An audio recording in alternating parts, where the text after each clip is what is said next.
Good morning. This is John from the Springs Mennonite Church. And I'm here with you today again, talking about seeing. I've already shared a couple of times this week. I've got a few more here about seeing things that maybe are hard to see. Now, I know seeing is really simple. You just open your eyes and you look, and there it is. But that's not really the way it works because you get two or three people together and you ask them to look at something and tell you what they see, and each one may see something very different. And so I'm talking about seeing the acts of God, seeing God. And many of you will say, "Well, I've never seen God. How can you possibly talk about that?" Well, if you haven't seen God, perhaps it's not because he wasn't there. Perhaps it's because you didn't focus correctly. Now, you know, seeing God at work, seeing the acts of God in our lives, seeing God's hand in situations, yeah, that's a little hard to do sometimes, but it is possible. And so I want to share a scripture with you this morning, a couple of verses out of 1 Corinthians chapter 2 that talks about this. So let's look at this beginning with verse 7. The wisdom we speak is of the mystery of God. His plan that had previously was hidden, even though he made it for our ultimate glory before the world began. But the rulers of this world have not understood it. If they had, they would not have crucified our glorious Lord. That is to say, what the scriptures mean when it says, "No eye has seen, no ear has heard, and no mind has imagined what God has prepared for those who love him." But it is up to us that God revealed these things by the Spirit. Now, when he starts out the things we speak about, the mystery of God, and the world didn't understand, he's talking about the sacrificial death. I'll get it in a minute. Death of Jesus. Now, what he's saying here is that that was God's plan from the beginning, even though people didn't understand it. And right there, he points to an important characteristic of being able to see. You and I look at the present.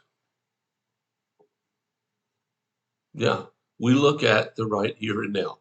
What we see is what we are doing or where we're located at the moment. I'll give you an example.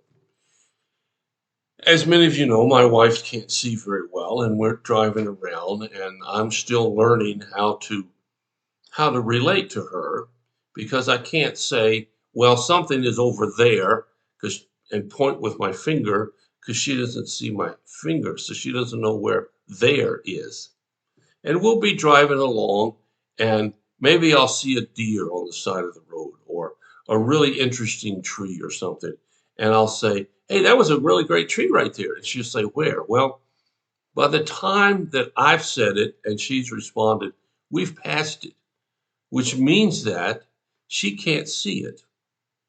I can't go back usually if we're on a road driving somewhere, and she can't look back fast enough, and so she misses it. Now, I would say it's my fault for not getting better at warning her ahead of time, and I really do. But if you've ever been in a situation where you tried to tell someone riding with you that you just saw something in time for them to turn around and focus and find it, you'll see how hard that is. Well, similarly, seeing God is hard, particularly if you only look at the present, absolute, immediate situation and circumstances. It says here, his plan was from the beginning, meaning that God has a plan.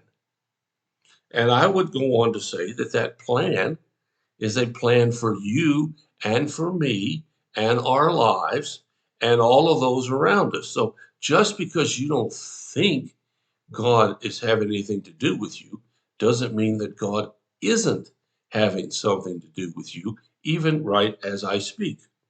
So he goes on to say, no eye has seen, no ear has heard, no mind has imagined what God has prepared for those who love him. Now, if you're not walking with God, I don't know if this passage applies to you. Okay, I'm just going to be honest. If you're not walking with God, well, change. I mean, you don't have anything to lose, really. If you've been angry at God for centuries, well, stop. Why? Because God has a plan for you, and he has a path set aside, and your eyes and your ears and your mind cannot comprehend what he's going to do.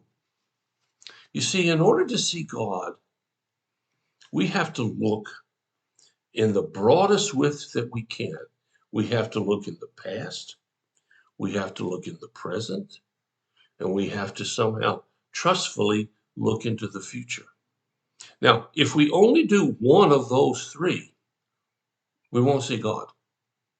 If we only focus on the past and stay in the past, we can't live in the present. If we only look at the present, well, it's too short of a time span. In fact, 6 minutes and 43 seconds ago, that moment has now passed when I started speaking. So those right now moments don't last very long. And then to look into the future with nothing more than our imagination, well, that's just could be right, could be wrong. You don't have much options of figuring that one out. But when we thoroughly look, we'll see God at work. Now think about your life, something in the past that happened, maybe 10 years ago, maybe 20 years ago, maybe last year, maybe 50 years ago. And if you think about that and how that helped make you who you are now, you'll see God's hand at work, even if you didn't understand it. So if you've got one of those things that's bothering you from the past, think about it. Think about what could possibly be different now if that hadn't happened. Now, it's important to understand that just like when that happened then, and with what's happening now, and with what's happening tomorrow, it's all in God's plan. Yeah, he's that good. Give him a try.